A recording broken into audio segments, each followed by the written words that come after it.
and she mentioned thank you about 50 times. Did you see the beginning?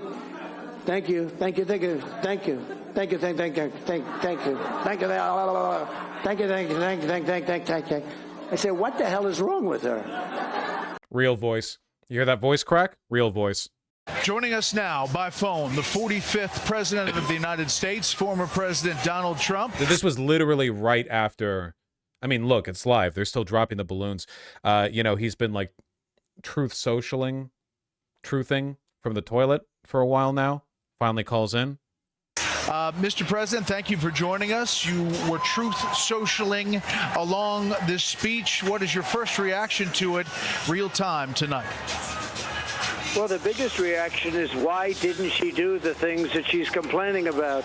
All of these things that she talked about, we're going to do this, we're going to do that, we're going to do everything, but she didn't do any of it. It actually does sound like he's calling from the toilet. She could have done it 3.5 years ago. She could do it tonight by leaving the auditorium and going to Washington, D.C.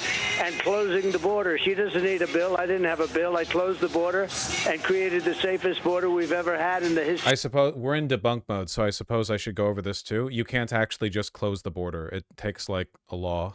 It does, as a matter of fact, require some kind of law to do things like that.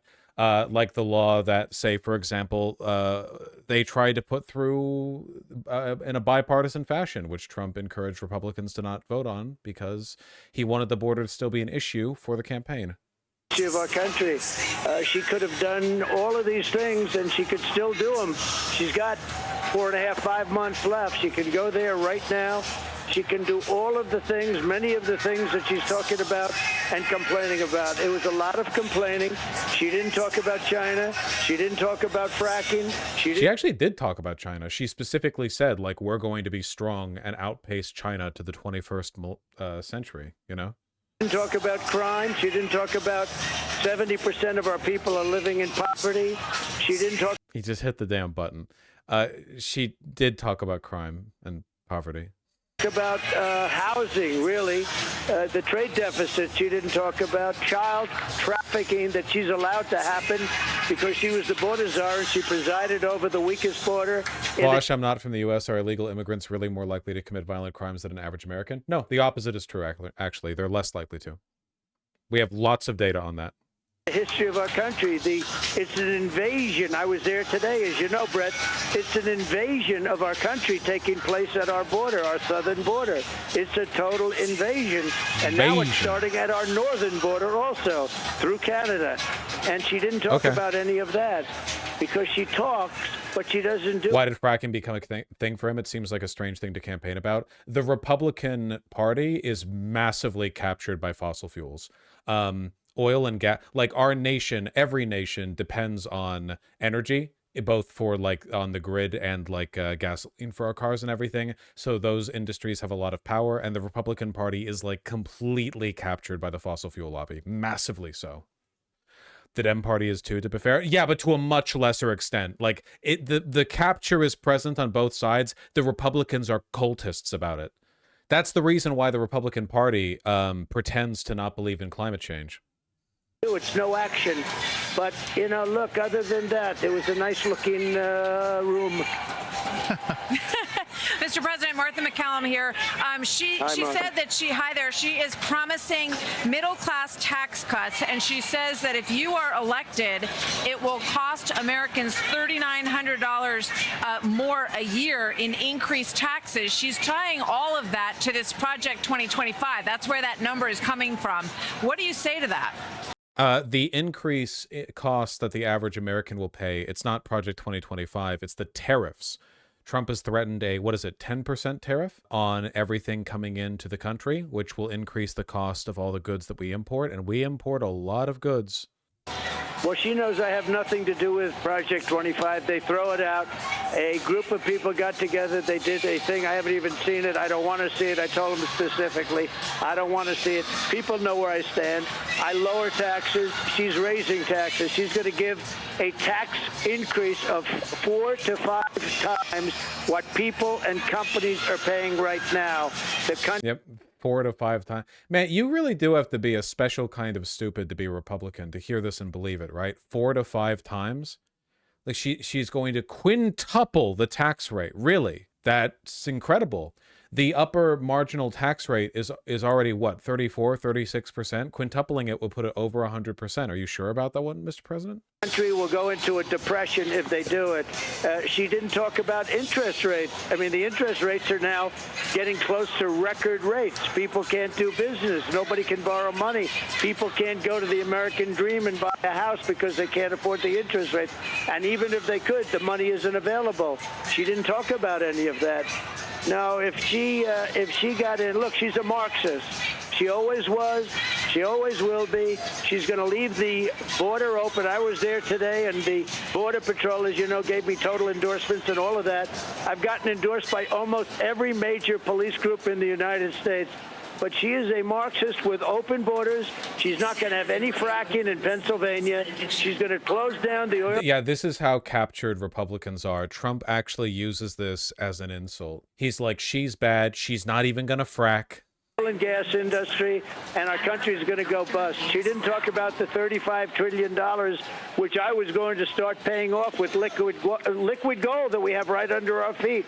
If only he had paid off our debt while he was in office rather than meteorically rising it, you know? We were going to start paying off debt, lowering taxes still further. And, you know, she wants to raise the taxes on corporations. What they're going to do is pick up and move to another country, like the pharmaceutical industry moved to Ireland and they moved to other places. Many of these industries will just they're international companies. If she raises taxes like she wants to do on companies, there go those jobs. I'm more interested in the jobs than the companies. But there go those jobs. And what's going to happen, Martha, they're going to pick up, they're going to move to another country, they're going to pick up and move to another. Their faces are so funny. The fact that they haven't muted the feed from the DNC, so they're both just like trapped here staring. Other country where they're going to be promised taxes at half the numbers that she's talking about and more than that. Mr. President, on the issue of immigration, Vice President Harris, like many Democrats in this hall throughout this week, have used the bipartisan Senate bill and your efforts to lobby Republicans not to move forward with that, to use the issue in this election as part of this speech. She said she will sign that bipartisan bill. She, to your point, doesn't talk about executive orders that could have been launched in the beginning of the Biden administration. But how do you respond to that? And are you ready to debate Kamala Harris on September 10th, given what you heard tonight? Well, number one debate on September 4th at Fox, and she turned it down. Because, as you know, Brett, I was willing to debate with you and Martha. Well, I was going to debate on September 4th. She turned it down. And I'm willing to debate on, I don't like ABC. I think ABC is probably the worst of the group. But I'm willing to do ABC. I was willing to do CNN with Joe Biden, and you saw what happened there. I mean, CNN does not treat me or Republicans very good. But I was willing to do it because it was the only way I could get to debate him and ask him how that turned out. But look, I am willing to debate, and I think we should do. And notice he's not talking about the border bill. Much more than one debate, but you know better than anybody. I'm ready, willing, and able because I told you yes, and she turned you down. And on the immigration issue? Okay, all right. I appreciate a direct sort of reordering. On the immigration, it's very simple. The bill was horrible. It would have allowed millions of people to pour into our country. It would have been horrible. It was a horrible bill. It was a joke. She doesn't need a bill. I didn't have a bill. I closed the border. I had the safest border in the history of our country. I closed it up. As president, now she'll have to get Joe to... Then why did so many GOP members support? Yeah, no, the bill was probably about as far right as anything Donald Trump would have pushed for under his presidency. He explicitly said, do not vote for it because he wanted it to be an issue for the election. When that's the reason why he was telling Republicans not to vote for it rather than him and the entire Republican Party condemning it. It's like there's no argument about this. Do it, but she could probably have a lot to do with that. Right now, Joe's missing. He's on a beach in California. But you know what? All she has to do, or all he has to do, is say, I want to close the border. The border is closed as of now. They don't need bills. They don't want to close the border. I stood at Fact checked. You cannot, as a matter of fact, just say I closed the border and then the border is closed. The border is not a big door. It's actually a 3,000 or so mile line. A lot of it's just rivers, open, empty space. Not to mention most of the people coming through are legally seeking asylum claims. the border today in 100-degree weather, and I will tell you, it's a dangerous place. And I was being told by Secret Service and a lot of other law enforcement, sir, it's really dangerous here. I think it's time to leave. You wouldn't believe the things that I saw at that border. It's incredible how fascist rhetoric is just a straight arrow right down into victimhood complex whining. Yeah, this is one of the things that liberals get wrong about depictions of fascism in art. They depict fascists as being aggressive and strong, but fascists almost always are on the defensive. Not real defensive, not against a real offensive claim, but the perceived defensive. They're always whining. Always whining. It's always grievance politics. It's always been like that. And you know, pardon me for busting out the obvious one, but you can go and listen to Adolf Hitler's speeches with subtitles if you want. They're like that too. A significant portion of his messaging and rhetoric was not like, we are Germans, we are strong, yes, we are white, ooh. It was a lot of whining. It was a lot of whining.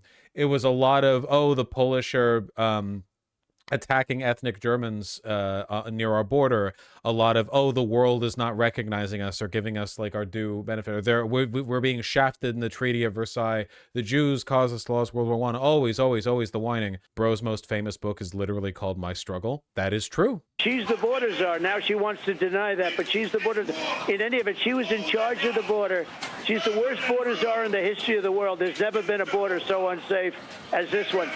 20 million people have poured into our country, many of them from prisons and jails, from mental institutions. What even is a border czar? It's not a real thing. It's a term that Republicans fixated on because it makes it sound like Kamala Harris is in some sort of special government office that gives her special power over the border. It's not real.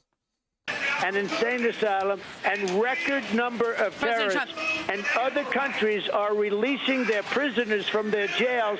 They're emptying out their jails into the United States of America because of her incompetence and her bad border policies. She is a horrible, horrible person to run this country. We won't have a country if she gets elected. Let me ask you this, sir. There has been a huge appeal and momentum for women voters. She's trying to pull the youth vote, the Hispanic vote, the black vote back in her direction. Polls show that she's having some success in that at this point. So what are you going to do? What's your strategy to rebuild the momentum that you had with those voters? No, she's not having success. I'm having success. I'm doing great with the Hispanic voters. I'm doing great with black men. I'm doing great with women because women want safety. They want safety. And they don't have safety when they have somebody allowing 20 million people in. It's I kind of like a low effort feminist point, but just the idea of like any pro-woman politics has to be framed through misogynistic chivalry. You know what I mean? Like, I think everyone wants safety, actually. Like, I can, as a man, personally, I also like the idea of being safe, you know, when going around doing stuff. To our country, many of them very dangerous people. No, it's only in your eyes that they have that, Martha. We're doing very well in the polls. We're leading in most of the polls and in the swing states. Meanwhile, in the polls, this is only the national polls. Show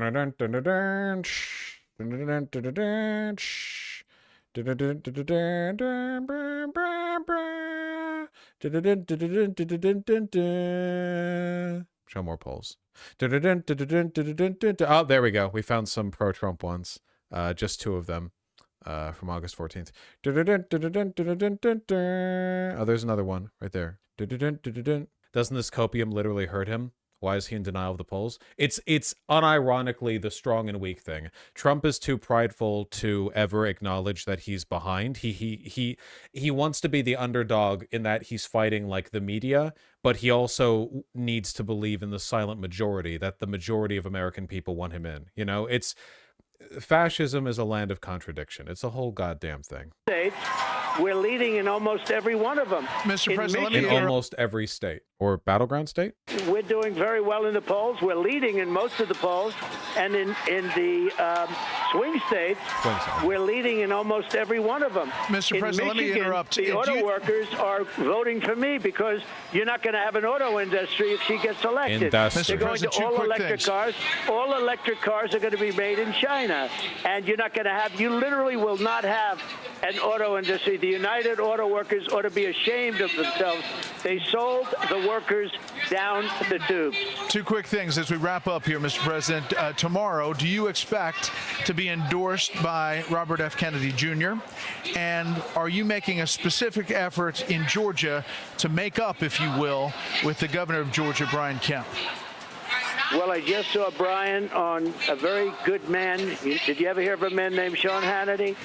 And he was interviewed by Sean Hannity, and he was very nice, and he said he wants Trump to win, and he's going to work with me 100%, and I think we're going to have a very good relationship with Brian Kemp, and that was on just before you people went on with that speech that we just listened to. And RFK Jr.? It just happened, and as far as RFK, I've had a great relationship with him over the years.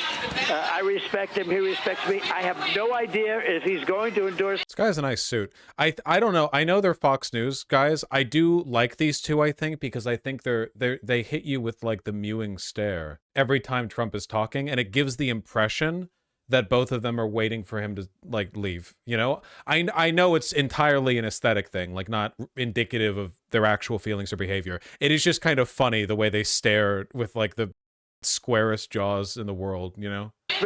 I know he's got a news conference. We happen to be in the same state. Arizona will be in the same state, but in quite different parts of the state.